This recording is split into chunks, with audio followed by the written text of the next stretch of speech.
Sosok Marita Sani, emak-emak curhat ke Kapolri soal susahnya ujian SIM, pernah dipenjara 8 bulan.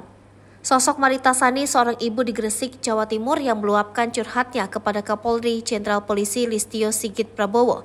Ia mengeluhkan sulitnya ujian pembuatan SIM, bahkan sang anak sampai gagal 13 kali. Belakangan terkuak kalau Marita Sani ternyata pernah dipenjara.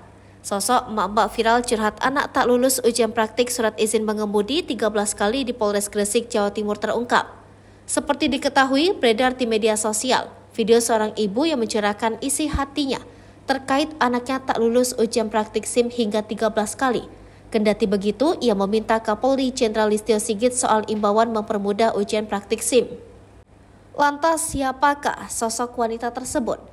Ibu tersebut bernama Marita Sani yang berusia 42 tahun asal Kebomas, Gresik. Dalam curhatannya, wanita itu mengatakan pada Selasa 1 Agustus 2023 dia mengantar anaknya tes SIM. Kendati begitu, menurutnya imbauan Kapolri tidak dipakai terkait soal ujian SIM.